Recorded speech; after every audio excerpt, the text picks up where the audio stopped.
वसुदेवसुतं देवं कंसचाणूरमर्दनं देवकी परमानंदम कृष्णं वंदे जगद्गुरुं कृष्णं वंदे जगद्गुरुं।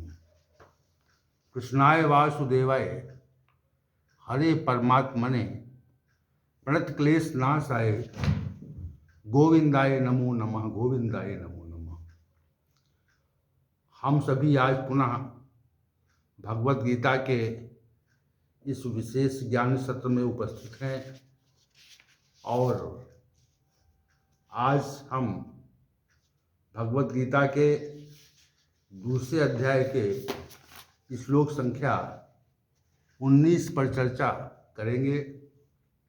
श्री भगवान ने कहा, या एनम वेति हंतारम यश्चैनम मन्यते हतम उभौ तौ न विजानीतो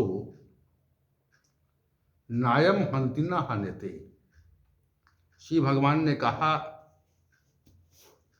कि जो मनुष्य इस जीवात्मा को मरने वाला मानता है और इसे मरा मान लेता है, वे दोनों ही नहीं जानते कि जीवात्मा ना तो मारता है और न ही मारा जाता है। ये तथ्य श्री भगवान ने अर्जुन से स्पष्ट किया, तो इसकी हम आज व्याख्या करेंगे। देखिए, उत्पत्ति और प्रलय ये परमात्मा के दो प्रमुख कार्य हैं। ये हमको शास्त्रों से ज्ञात होता है। स्थिति तो है ही। उत्पत्ति का अर्थ है जन्म अर्थात प्रकट हो जाना, और प्रलय का अर्थ है मृत्यु अर्थात इस संसार से अव्यक्त हो जाना, विलीन हो जाना, गायब हो जाना। जन्म और मृत्यु परमात्मा के दो विशिष्ट कार्य माने जाते हैं, अर्थात जन्म देने में और मृत्यु की स्थिति उत्पन्न करने में परमात्मा ही हेतु कहा जाता है। हम जब मृत्यु को प्राप्त होते हैं तब भी किसी कारणवश ही प्राप्त होते हैं, और हमारा जब जन्म होता है उसमें भी कुछ कारण अवश्य होता है। कारणों के आधार पर ही हमारा जन्म भी होता है। इस कारण मनुष्य को दोनों कार्यों का निमित्त माना जाता है, परंतु हेतु नहीं माना जाता, कारण नहीं माना जाता। किसी व्यक्ति को अनावश्यक द्वेष भाव से मारना बहुत विशिष्ट प्रकार का अपराध है। न्याय और अन्याय के पथ पर, न्याय के पथ के अवलंबन में यदि किसी की मृत्यु हो जाए तो उसमें पाप नहीं रहता। अर्थात हम धर्म की रक्षा के लिए अगर अपने प्राणों के न्यौछावर कर दें तो इसमें पाप का प्रश्न नहीं है। धन संपत्ति, ईर्ष्यावश प्रभुत्व स्थापित करने के उद्देश्य से और समाज में भय उत्पन्न करने के लिए तथा अपने को प्रतिष्ठित करने के लिए हम किसी की हत्या करते हैं, मारते हैं, तो इसका जो परिणाम है वो परमात्मा की व्यवस्था में बहुत घातक होता है और हमें वह परिणाम निश्चित रूप से भुगतना पड़ता है। इस कारण हमें किसी भी स्थिति में किसी को मारने का प्रयास नहीं करना चाहिए, वरन ऐसी स्थिति उत्पन्न होने पर कि जहाँ पर किसी को मारना अभिष्ट हो जाए, उसको टालना ही मनुष्य के लिए श्रेयस्कारी होता है। इसका एक प्रमुख कारण यही है कि ये कार्य परमात्मा का है, मनुष्य का नहीं है। आप लोगों ने सामान्य रूप से बहुत से व्यक्तियों को ये कहते हुए सुना होगा कि अमुक व्यक्ति को मारना है, उसका समापन करना है, वो अत्यंत प्रतिकूल अवस्था में है और हमारा विरोध कर रहा है। उसका ये कहना तर्कसंगत नहीं है।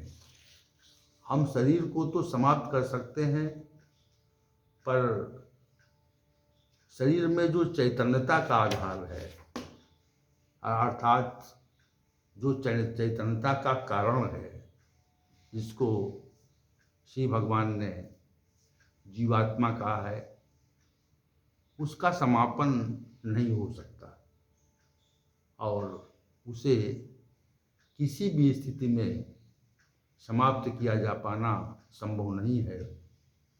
इसलिए श्री भगवान ने इस श्लोक में न हन्यते पद कहा है।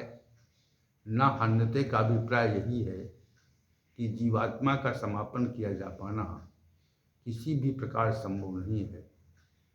और हम शरीर को तो मार सकते हैं, उसे छिन्न भिन्न कर सकते हैं, उसमें विकृति पर उत्पन्न कर सकते हैं, परंतु शरीर के समाप्त होते ही वो अविनाशी जीवात्मा इस शरीर को छोड़कर तत्काल इससे बाहर हो जाती है। अर्थात उसकी मृत्यु किसी स्थिति में नहीं होती। उसका समापन जैसे शरीर का समापन होता है, वैसा समापन उसका नहीं होता। इस कारण उसका किसी के द्वारा मारा जाना स्वीकार नहीं होता। कोई ये कहे कि हमने अमुक व्यक्ति को मार दिया है, तो उसका ये कहना वास्तविक रूप से सही नहीं है, क्योंकि उस व्यक्ति ने अपने शत्रु के शरीर का विनाश किया है। शरीर के मूल कारण जीवात्मा तक उसकी पहुंच कदापि नहीं है। उसने जीवात्मा का विनाश नहीं किया, केवल उसने अपने शत्रु रूपी शरीर का ही विनाश किया है। इसलिए ये कहा जाना कि हमने अमुक व्यक्ति की हत्या कर दी, उसे समाप्त कर दिया, ये कथन में तो विशिष्ट प्रतीत होता है, परंतु वास्तविक तथ्य से ये बिल्कुल परे है, नितांत परे है।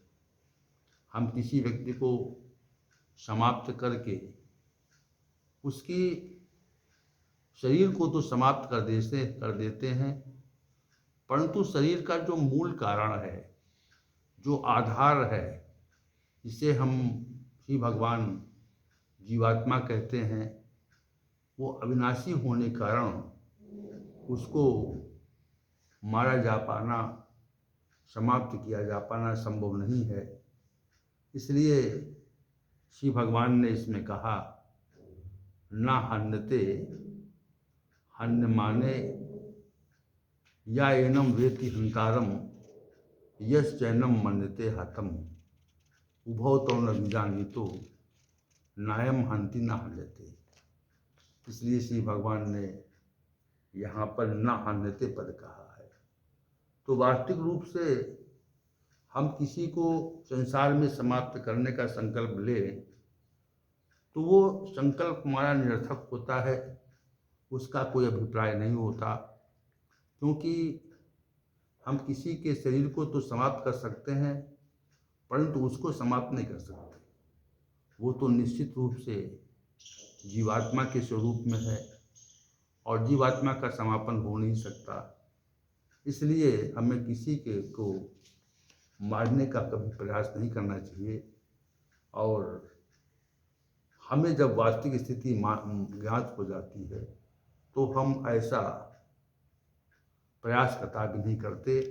ये श्री भगवान का न हन्यते पद से कथन है।